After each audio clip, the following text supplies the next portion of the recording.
I'd like to know where Harold Reynolds is right now. I cannot believe what he said about this team. Our team. This is a tough team right here.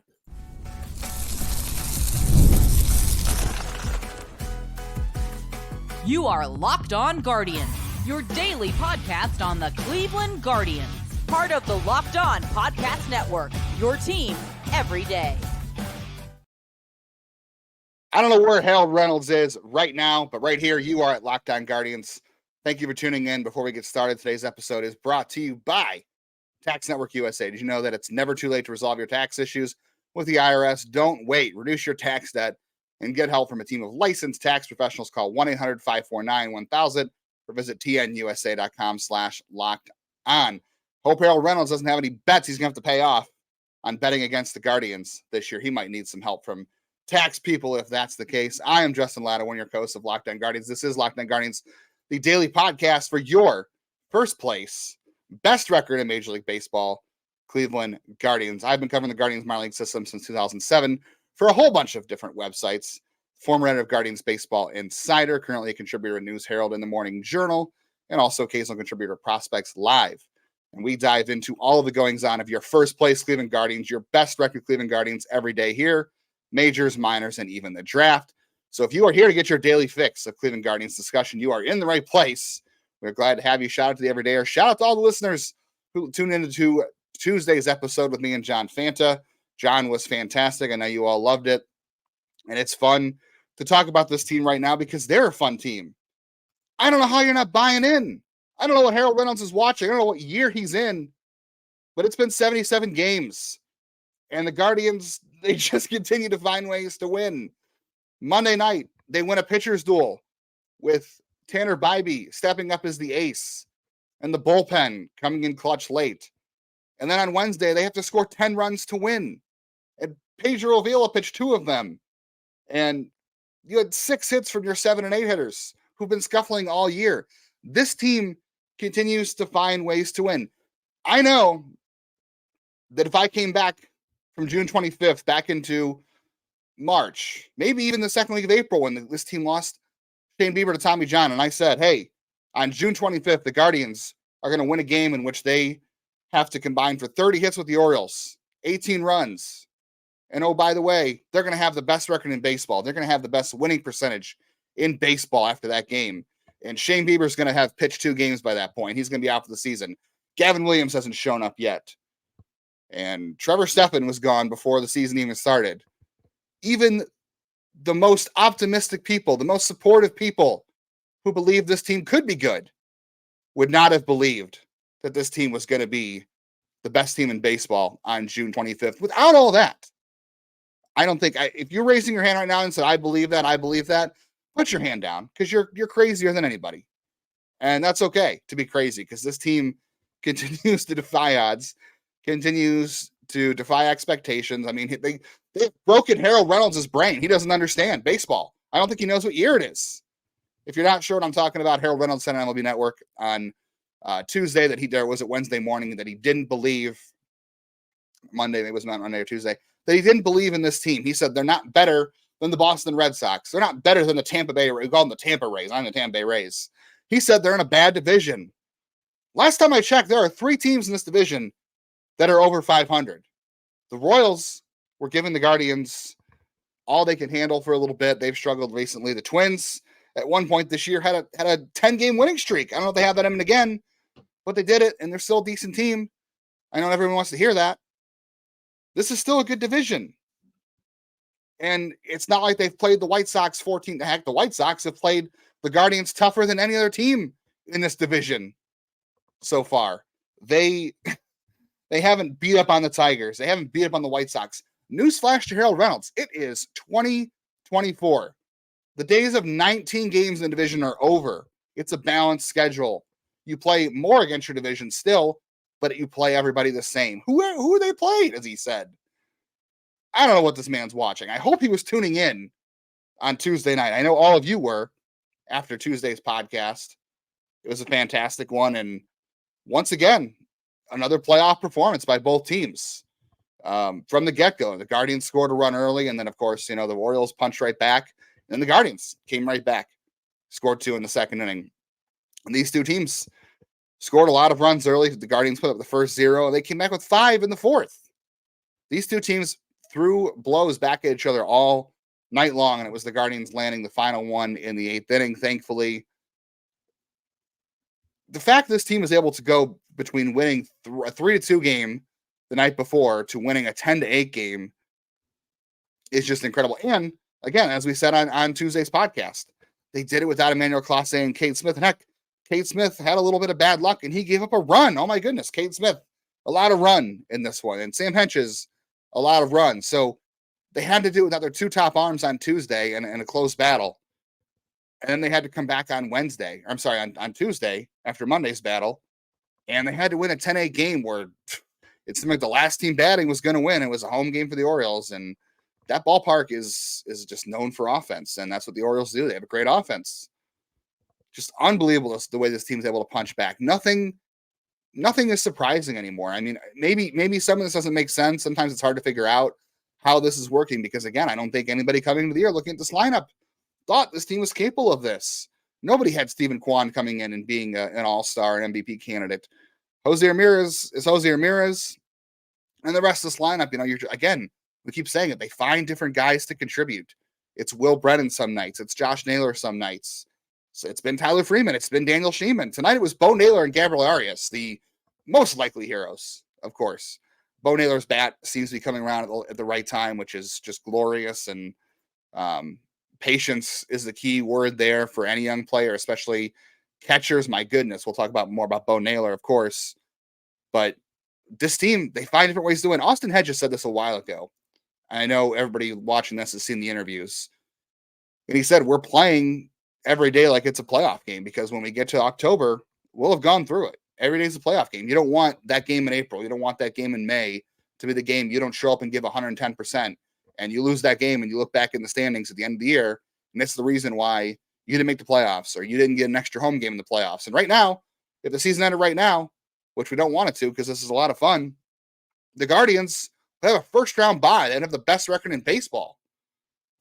Again, I don't think anybody saw this coming, even if you believe this team was going to be fun and good. And there were reasons for optimism, but I said 85 wins, and I thought that would win the division. Now, the Guardians are going to go well beyond that, and I don't know if any other team in this division has what it takes to surpass them. Even if they just play mediocre the rest of the way, they've bought themselves a cushion. We're going to talk about why that's important in the second segment as well. But they're finding different ways to win every night. They believe they can win. And again, this is another playoff win for them. This is an atmosphere against the team that you're going to see in the playoffs that has playoff experience, that has really good players. And this is the kind of game you're going to need to win in October. It's Monday and Tuesday are both different games you're going to have to win in October. And they did it both times. On the road, no less. In the first round, when the Guardians do play, if they get a first round bye, they'll host. So they won't have to play many games on the road. But you're going to have to go out and win on the road in the playoffs no matter what. So this team right now is battle tested. These feel like playoff games, but Austin Hedges has been saying all along that we're taking every game seriously like it's a playoff game. So we'll be tested when we get there. And this team is showing it. They are showing they absolutely believe that when all these games come up. I mean, every time the Orioles came back at them, they had an answer. It could be especially difficult for a team when Logan Allen's not pitching well and he's giving up run after run. And, he gave up a couple of home runs that next inning. I mean, he gave up a home run to James McCann, who has an OPS below 600, who had himself a great night at the plate. And then Colton Cowser, who is a good prospect but has been struggling. He had a home run, a lefty, off of Logan Allen. And we'll talk about Logan Allen a little bit in the second segment as well. But this team kept coming back. They never believed they were out of it. They kept getting hits. They kept having good at-bats. They didn't draw a walk, which, again, we've talked about in the show that when they don't draw walks, it can be dicey, but they proved they didn't need walks. They had a great plan against Cole Irvin, who really has two good pitches, his curveball and his changeup, and the changeup's effective to righties. They hunted fastballs early on him because they knew that if he threw fastballs, they had to jump him because it's terrible, and the right-handers had to jump him because he's not good against right-handers. Jose Ramirez did that with a home run. Tyler Freeman had a pair of hits, but it was Bo Naylor had 3 hits. Gabriel Arias had a great night to play. The guy who couldn't figure out lefties a year ago. I mean, I'm bad at math. I think Gabriel Arias was bad at hitting lefties worse than I am at math a year ago. And he found a way tonight to get 3 hits. He got thrown out at second on a kind of a risky play there. he drove in 3 of your runs. He had a huge game. And the defense was great. They made some good plays. Again, Bo Naylor, defense. He's turning around at the right time. The defense has gotten better this year, and he had a 3-hit game. The offense has been better as of late. We're going to talk more about Bo Naylor in the second segment. We're going to talk about Gabriel Arias a little bit. We're going to give Pedro Avila some love, and we're going to talk about this rotation. It was a tough start for Logan Allen, and it's going to be tough for them to solve the rotation issues this season. But they have a little built-in advantage that we're going to talk about why it's going to be. I think it's going to be just fine. It's not going to be easy to solve it, but we're going to talk about the little advantage they've built that's going to allow them time to figure this out. So stick around for that in today's second segment of Locked On Guardians.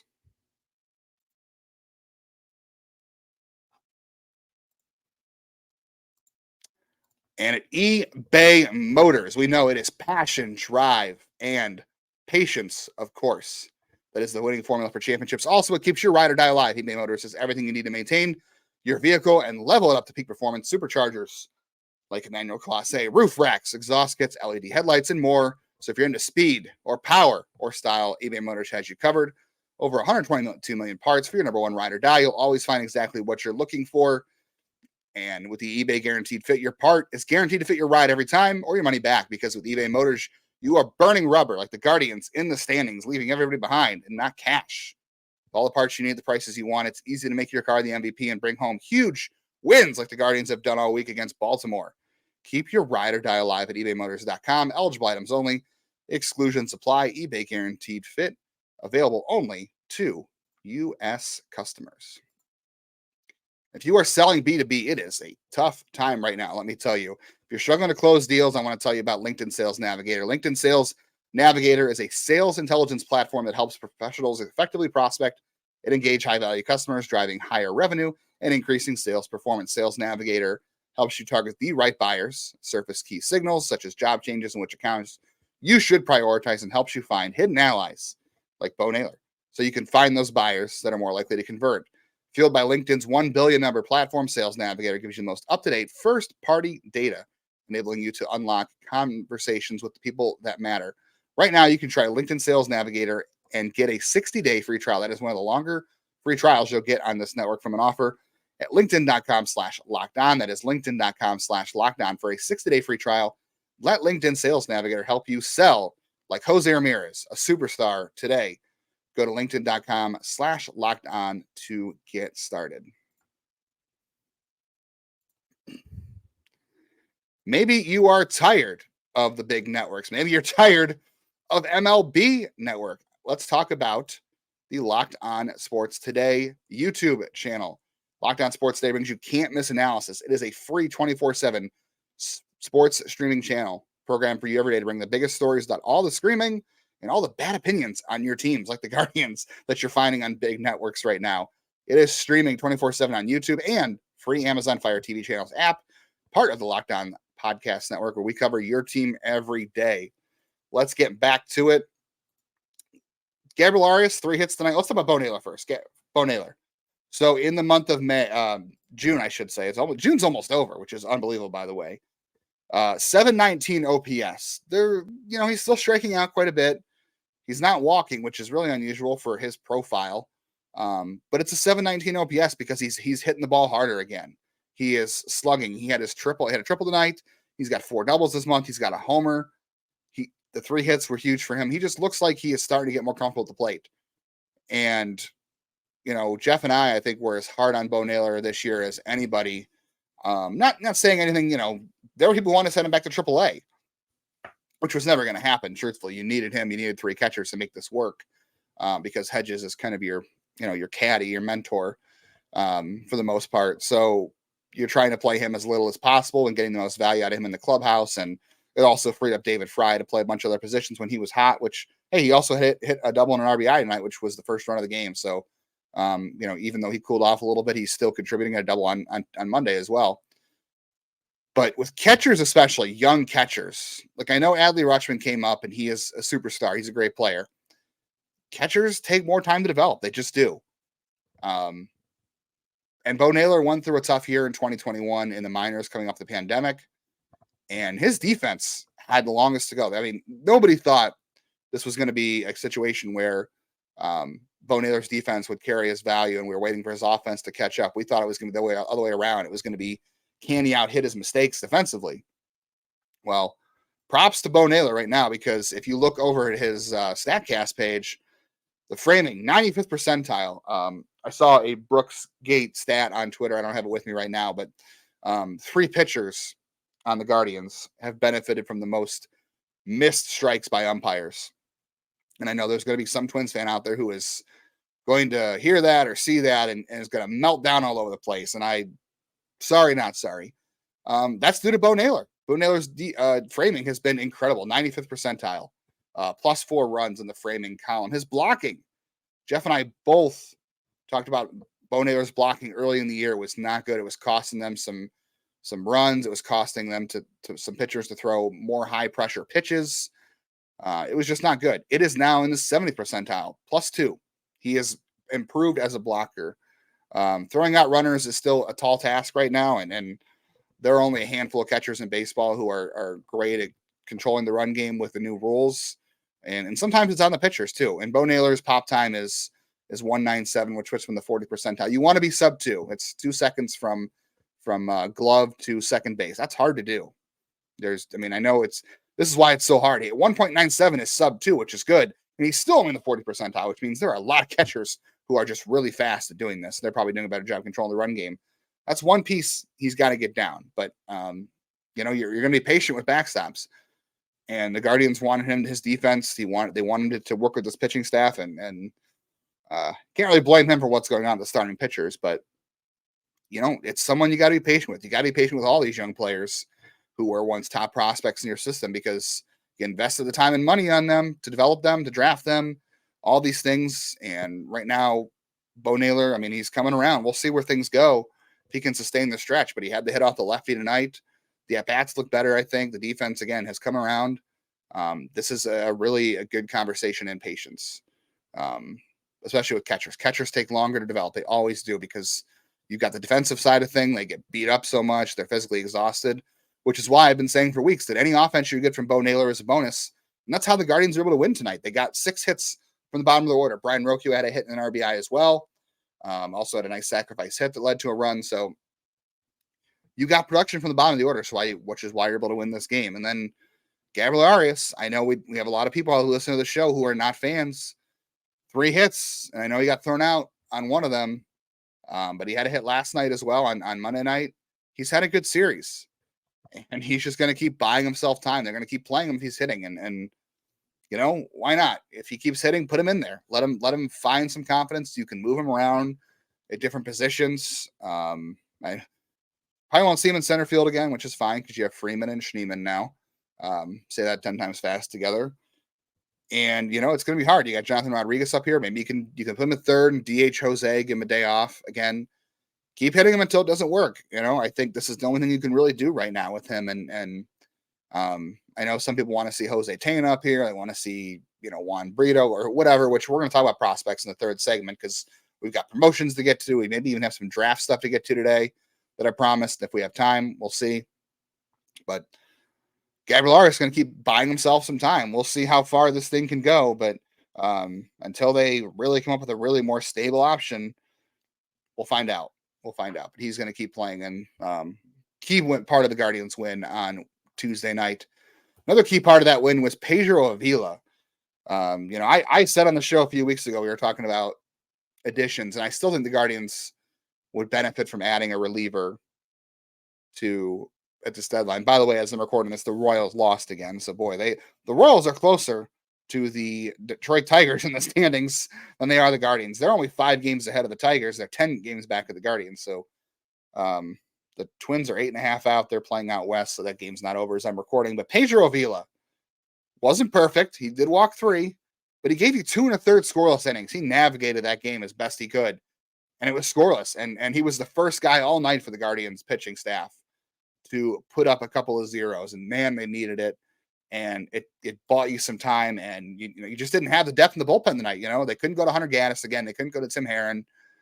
You had Curry out there who warmed up a little bit, but I think you were trying everything you could to just get to the back end of the bullpen. And Logan Allen didn't have a great start. We got to talk about that here in a little bit as well. But let's give Pedro Avila a little love, man. He is having a pretty solid season. A 3.57 ERA. Expected ERA is a little higher, but he's striking some batters out. He's not he walked 3 here, but the walk rate's not terrible overall. The splits are probably better since he's come to Cleveland. I know a lot of his numbers were not great before he got here. In the month of June, Pedro Avila has thrown 13 innings. He struck out 12, all scoreless.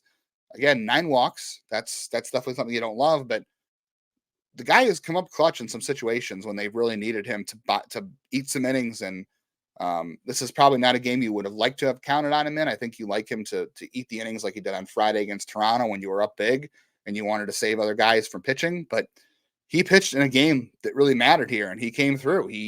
Again, the 3 walks, he was able to navigate through it. I know sometimes that might burn him. It might not, but got to give the guy some credit. He's pitched in some tough situations, and he's given the Guardians some valuable innings. And you could see why they have hung on to him, why they valued his spot on this team. No options. They couldn't really do anything with him, and they wanted to hang on to him as much as they could. All right, we got to talk about Logan Allen a little bit and why solving the rotation issues isn't going to be easy, but the Guardians have some time built in. We're going to talk about that silly thing people love to talk about, showcasing, a word I cannot stand. We'll talk about a little bit of the minor leaguers in segment 3. I don't know if we'll have time for the draft today, but I will touch on the latest mock draft and just mock drafts in general. So all that is going to be coming up in segment 3. Stick around for more fun on today's Locked On Guardians. It's always tax season, as we tell you here at Locked On Guardians. As 1099ers, as I work in Ohio, and I have to fill out this thing called Rita. My wife and I joke that Rita is my secret girlfriend because I'm giving her money all the time. We pride ourselves in getting you the latest news for your team in the offseason, the draft, and spring training, because tax season's year-round. Collection season is always year-round. The IRS will come after you for unfiled taxes. They can garnish your wages, levy your bank accounts, even seize your property. Don't let them target you. Let the licensed professionals and tax experts USA, Tax Network USA, go to bat for you. I really need that help because I have to pay Rita for working out of state. And Tax Network USA has over 14 years of experience and an A+ rating by the Better Business Bureau. Tax Network USA has also saved their clients over $1 billion in tax debt, whether you owe taxes, have complicated matters that require tax planning, or you finally hit that parlay this season by betting on the Guardians, or maybe not if you're Harold Reynolds and you need help filing correctly. Call 1-800-549-1000 or visit tnusa.com/lockedon. See the link in the episode description below. I hope you all listened to me the other day and got your hitter scores in, your hitter fantasy scores in on Prize Picks on David Fryer, Jose Ramirez. This was a doozy of a game, especially for the Orioles hitters. I told you for Prize Picks, get in on the Orioles hitters against Logan Allen. I'm bummed I was wrong or was right, but hey, the Guardians won, and maybe you made some money along the way. Prize Picks is America's #1 daily fantasy sports app. They have over 5 million active members, and you can now win up to 100 times your money on Prize Picks with as little as 4 correct picks. You could turn $10 into $1,000. Wednesday's finale of this series, the Guardians going for the sweep. It is Carlos Carrasco and Grayson Rodriguez. Grayson Rodriguez is a tough customer, but you know what? The Guardians, I think they can hit anybody. This offense, I believe, any given day, they can put up the numbers at this point. I don't see no reason not to believe. So go check out the pitcher fantasy score for Grayson Rodriguez. I would keep taking Jose Ramirez because he is hot right now. And the left, it's easier to hit home runs the right field than it is left field in Baltimore. And he was crushing it right-handed. We'll see what he can do left-handed. Carlos Carrasco, good time out last time out. Hope he continues, but I would probably still be looking at some Baltimore hitter fantasy scores on that one and try to collect your money while the Guardians win. Hopefully Carrasco and pitches okay, but if not, you can get yourself some money. If any of this sounds good to you, download the Prize Picks app today. Use code LOCKEDONMLB for a first deposit match with $100. That's code LOCKEDONMLB on Prize Picks for a deposit match up to $100. And with Prize Picks, it is pick more, pick less. It is that easy. Make sure you're tuning in to all the action on Wednesday's finale at Baltimore on your Sirius XM app. Just search Guardians to find Tom Hamilton. A lot of good home run calls on Tuesday. Hopefully more for the Guardians on Wednesday. Tough start for Logan Allen and the Guardians, unfortunately, on the pitching side, on the starting pitching side of things. Not really the bullpen, but every day it's like, oh, Gavin Williams has to replace this guy, or Gavin Williams has to replace this guy. At this point, I don't know who he's replacing. I don't think the Guardians know either. They wanted him, Stephen Vogt said they wanted him to go and get 6 innings in his next start, which I believe comes on Wednesday. I think it allows them to kick the can down the road on who he's going to replace, because is it Tristan McKenzie who continues to struggle, even though his velocity is better? Are they going to replace him? Does he need to go back to AAA and work on mechanics? Do you move Carlos Carrasco to the bullpen? I don't know at this point, really, with him. I think he's been, I hate to say it, Carlos Carrasco has been more reliable than McKenzie and Allen. I think he sticks. Do you send Logan Allen back to AAA? I don't know. I really don't know who they're going to send back to AAA. I'm wondering if they don't know yet themselves either. And a week from now, I hate to say this because we always say this, but it always works itself out. So hopefully a week from now when Williams is ready to come back, someone doesn't get hurt or whatever, and Williams slides in there, because that just answers the question for you. But the good thing is the Guardians, with how good they're playing, they have bought themselves some time. They won a game where, again, Logan Allen didn't pitch well. It was a good offense. I'm not surprised he struggled. Wasn't for the lack of throwing strikes. At least it wasn't nibbling this time. I feel like Logan Allen has a lot of games where he is nibbling and walking and getting behind, and it's getting him in trouble. Today, on Tuesday, 5 strikeouts, 1 walk. He was throwing strikes. The Orioles were just hitting the crap out of them as everyone was hitting the ball. But they bought themselves some time. They have this 8.5, maybe 8-game lead after the Twins if they win on Tuesday. You have an 8-game lead. You're playing well. You're winning while your rotation is just really, it's Bibee and pray for rain, and you're getting some good starts from Ben Lively. I shouldn't discount Ben Lively, who's got all the options in the world, of course, the way he's pitching. They've bought themselves some time here. Like, yeah, Williams is going to come back. But I've said all along, they have to be patient with Gavin Williams, because, again, he is the best starting pitcher they're going to pick up this season. You're not going to trade for a pitcher better than him. I know people are talking about like Garrett Crochet, and someone even said Max Scherzer. Not happening. It's not happening, guys. I'm sorry. Enjoy this team. Have fun. Let's be realistic on the trade market. Those things aren't happening. Jesus Luzardo's hurt. You are not trading for a pitcher that could be better than Gavin Williams. Okay. It's not happening. So they have to be careful with him. They have to be patient with him, work him in slowly, because you need him for the rest of the season. You need him to be your second best starter behind Bibee, maybe even better. I don't know. I think Bibee's the best, but you're not going to get someone better than him. So they've bought themselves time here with this lead to figure things out, to work with Allen, to work with McKenzie. I know it's strenuous on the bullpen. And again, this is why I'd like to add another bullpen arm, because you don't know what's going to happen with Sandlin's back and Morgan's rehabbing. And, it just makes sense to add another reliever in my mind, because you're not going to get that big time pitcher. I think you're going to get like a solid number 3 guy. Maybe, we'll see. So they have time. It's not going to be easy, but they have time. All right. So what we talked about that, let's get to some minor league stuff. As I promised, there's a lot of stuff in the minors to talk about. I don't know if I can get to all of it. Let's talk about this first. I saw some people who were jumping on Heston Kjerstad being called up against the Guardians this week, and everyone's like, oh, maybe they're showcasing him for the Guardians. I think some people were saying that in jest, just as a joke. I buy that. But let me just remind you again, showcasing does not exist. Teams have so much data, so much video on players. They scout players in person. They've been doing it for years on Heston Kjerstad, right? If 3 games against this team convinces the Guardians to trade for Kjerstad, if they said, we saw Heston Kjerstad for 3 days, now we want him. We didn't want him before, but now we definitely want him. Or maybe we were on the fence before, now we want him. That's a horrible decision. If you let 3 games influence your decision-making process, when baseball relies on thousands and thousands of, so much data, it's a bad process. So no one does that. Teams scout players for years, from the preps, from college, in the minors. They don't let a couple of games sway their decision on whether or not they're in on a player. If the Guardians like Kjerstad, these 3 games weren't going to change their mind. If they didn't like Kjerstad, these 3 games also weren't going to change their mind. So let's just remember, when it comes to the trade deadline, there's no such thing as showcasing. Please don't make me lose my mind and explode my head by saying, oh, this guy's up for a showcase. Doesn't exist. We'll all be happier if we all just put that out of our minds, and I don't have to go through it again every day, because it makes my blood pressure go up. CJ Kayfus doing great at AA. He had another double on Tuesday night. He is crushing it right now, no doubt. A lot of people are high on him right now in the prospect community. I'm going to sound like a wet blanket. But let's chill a little bit here. I mean, I think he's performing well above some expectations, more than most people could have thought. He's carrying a very high average on balls in play at AA. He's still new there. It is still only 17 games for him. He's hitting more ground balls than fly balls right now, although it's starting to even out again, which is great. He was getting the ball in the air more. Actually, he's getting the ball in the air more now than he did at high A. He's just hitting less line drives, which, isn't great, but whatever. But AA is no longer the biggest jump in the minors. It is AAA. We've seen Logan Allen hit a wall in AAA. Now he's hitting a wall in the majors. Will Dion, who I like coming into the year, he has hit a wall in AAA. He's gotten better recently.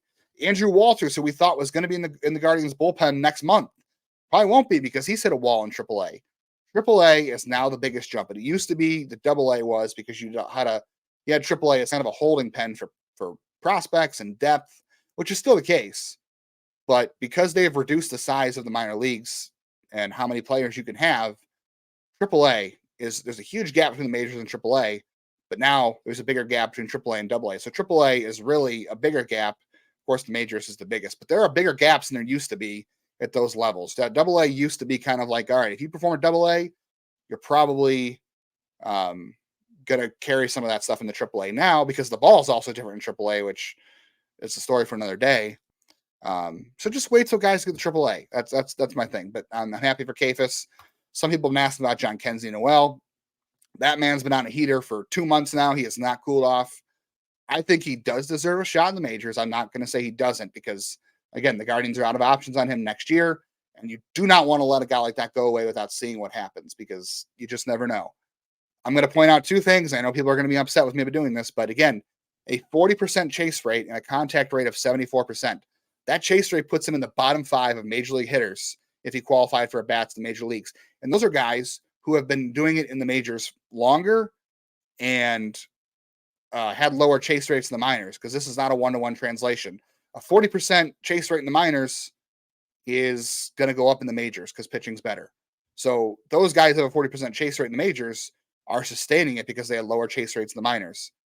And the contact rate was in the bottom 50 as well if he qualified among major league hitters, which means it's only going to go down. And Noel's a guy who, if he comes up, he's going to need time to adjust. He's going to need some at-bats. You're going to have to be patient with him because power hitters like catchers also take longer. So I'm not saying he doesn't deserve a shot, but I'm saying these are red flags. And there's a reason he's not up. I think he could be up. I think it's worth giving him a shot, but I'm tempering expectations if they even do. Maybe he's someone they trade. Maybe someone really loves the power, and I could see why they would. You take a chance on that, I think, as a secondary piece somewhere else, not as a main trade piece. But I'd like to give him a shot here as well. Juan Brito's been playing right field. That's really interesting. Noel has stood in the outfield. You've got Straw and Florial. You had Rodriguez. Martinez has played some outfield.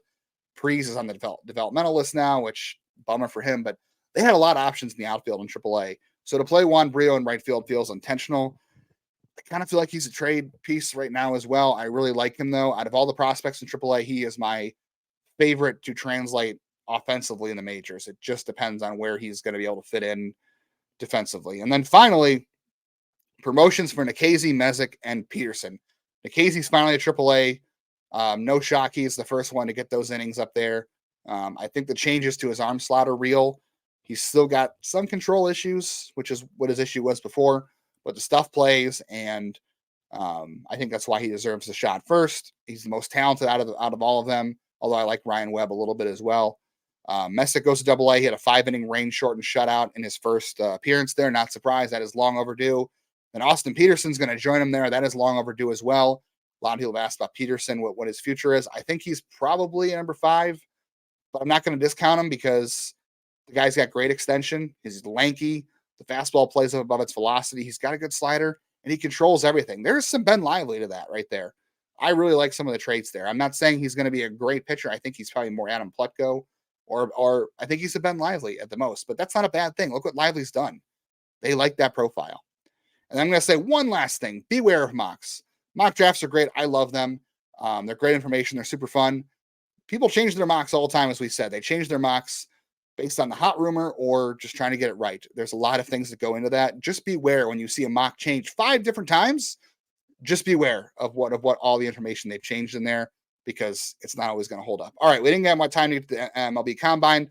We'll get to that tomorrow, I promise. We'll talk more about the Guardians, hopefully sweeping the Orioles on Wednesday. But either way, have fun. Thank you for tuning in to Locked On Guardians. And go, Guardians, go. Sweep the Orioles and make Harold Reynolds recognize.